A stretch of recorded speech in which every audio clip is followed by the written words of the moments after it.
নমস্কার বন্ধুরা, পিয়াসাস রেসিপিতে সকলকে স্বাগত জানাই। আজ হাজির হয়েছি এক দারুণ স্বাদের বরবটি ও আলুর নিরামিষ রেসিপি নিয়ে, যেটা গরম ভাতের সাথে খেতে দুর্দান্ত লাগে। আর এটা থাকলে মাছ, মাংস, ডিম কোনো কিছুরই দরকার হবে না, সব ভাত এটা দিয়েই খাওয়া হয়ে যাবে। এটা বানানো খুবই সহজ, হাতের কাছে থাকা সামান্য কিছু উপকরণ দিয়েই খুব সহজে রেসিপিটা বানিয়ে নেওয়া যায়। তো রেসিপিটা বানানোর জন্য এখানে আমি কিছু বরবটি নিয়েছি। বরবটিগুলো এরকম লম্বা লম্বা করে কেটে নিয়েছি। আমি আমার প্রয়োজন মতো বরবটি নিয়েছি, আপনারা আপনাদের প্রয়োজন মতো নিয়ে নেবেন। 3টে ছোটো সাইজের পেঁয়াজকে আমি 4 টুকরো করে পেঁয়াজের পাপড়িগুলোকে এভাবে ছাড়িয়ে নিয়েছি।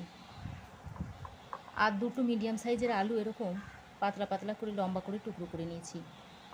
মিক্সিং জারের মধ্যে দিয়ে দিচ্ছি 2টো ছোটো সাইজের টমেটো, 1/2 ইঞ্চ মতো আদার টুকরো দিয়ে দিচ্ছি। দিয়ে দিচ্ছি একটা কাঁচা লঙ্কা।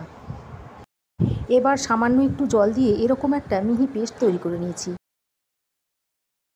রান্নাটা করার জন্য কড়াই গরম করে দিয়ে দিচ্ছি সর্ষের তেল। এবার গরম তেলের মধ্যে কেটে রাখা আলুগুলো দিয়ে দিচ্ছি। আলুটা দিয়ে নেড়ে চেড়ে খানিকক্ষণ ভেজে নিচ্ছি। আলুটা খানিকক্ষণ ভেজে নিয়ে এর মধ্যে দিয়ে দিচ্ছি কেটে রাখা বরবটিগুলো। বরবটিটাকেও আলুর সঙ্গে খানিকক্ষণ নেড়ে চেড়ে ভেজে নিচ্ছি।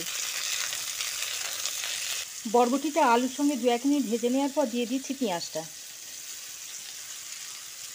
পেঁয়াজটা দিয়ে আলু ও বরবটির সঙ্গে আরও খানিকক্ষণ ভেজে নিচ্ছি। এ সময় গ্যাসের ফ্লেমটাকে একটু লোতে করে ঢাকা দিয়ে দিয়ে সবজিগুলোকে আমি খানিকক্ষণ ভেজে নেব। এতে করে সবজিগুলো তাড়াতাড়ি নরম হয়ে আসবে। সবজিগুলোকে ঢাকা দিয়ে দিয়ে বেশ খানিকক্ষণ ভেজে নিয়েছি, আর মাঝে মধ্যে ঢাকাটা খুলে নেড়ে চেড়েও দিয়েছি। এবার সবজিগুলোকে তুলে নিচ্ছি।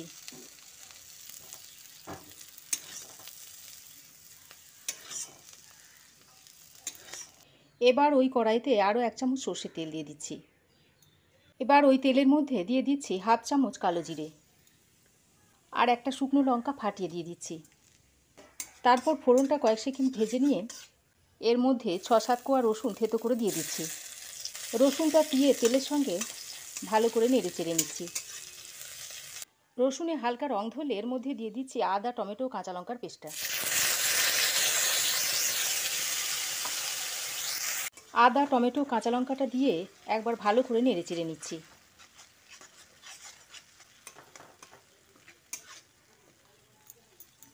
তারপর এখানে কিছু গুঁড়ো মশলা অ্যাড করে দিচ্ছি।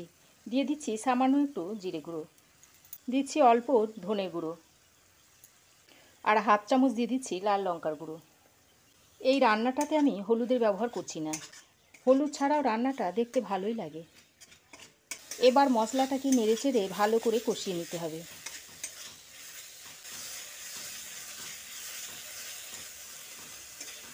মশলাটাকে ভালো করে কষানো হয়ে গেলে এর মধ্যে 1 চামচ মতো বেসন দিয়ে দিচ্ছি। বেসনটা দিয়ে মশলার সঙ্গে খুব ভালো করে ভেজে নিচ্ছি।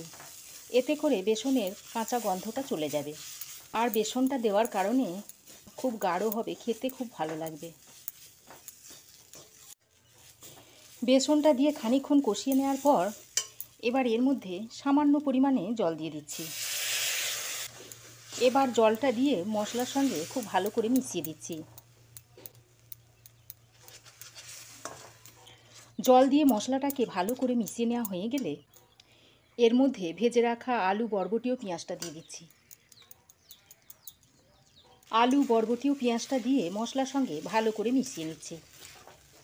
বরবটির তরকারি আপনারা অনেকভাবেই খেয়েছেন, তবে একবার এইভাবে আমার মতো করে খেয়ে দেখতে পারেন। আশা করছি খুবই ভালো লাগবে। খানিকক্ষণ মিশিয়ে নিয়ে এর মধ্যে দিয়ে দিচ্ছি স্বাদ মতো নুন। নুনটা দিয়ে আরও একবার সবজির সঙ্গে ভালো করে মিশিয়ে নিচ্ছি। এবার এখানে পরিমাণ মতো গরম জল অ্যাড করে দিচ্ছি। গরম জলটা দিয়ে সবজির সঙ্গে আরও একবার ভালো করে মিশিয়ে নিচ্ছি।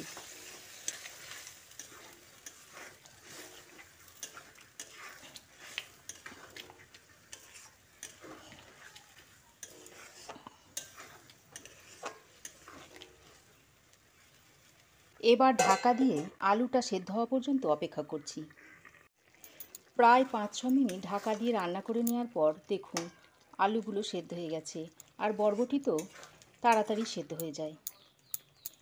এবার এর মধ্যে দিয়ে দিচ্ছি সামান্য একটু চিনি, তবে যারা চিনিটা পছন্দ করেন না তারা নাও দিতে পারেন। আর দিয়ে দিচ্ছি অল্প একটু আমচুর পাউডার, এটা দিলে খেতে খুবই ভালো লাগবে। চিনি আর আমচুর পাউডারটা দিয়ে ভালো করে মিশিয়ে নিচ্ছি।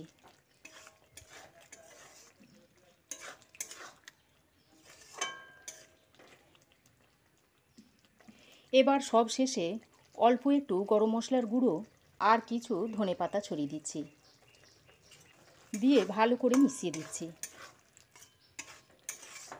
তারপর গ্যাসটা অফ করে নামিয়ে নেব। তো রেসিপিটা কেমন লাগলো অবশ্যই কমেন্ট করে জানাবেন। ভালো লাগলে একটা লাইক ও শেয়ার করবেন। পাশে থাকা বেল আইকনটা অবশ্যই প্রেস করবেন। আর আমার চ্যানেলে নতুন বন্ধু হয়ে থাকলে প্লিজ চ্যানেলটা সাবস্ক্রাইব করার অনুরোধ রইল। আজ এ পর্যন্তই। আবার দেখা হবে নতুন কোনো রেসিপি নিয়ে নেক্সট এপিসোডে। সে পর্যন্ত ভালো থাকবেন, সুস্থ থাকবেন। ধন্যবাদ।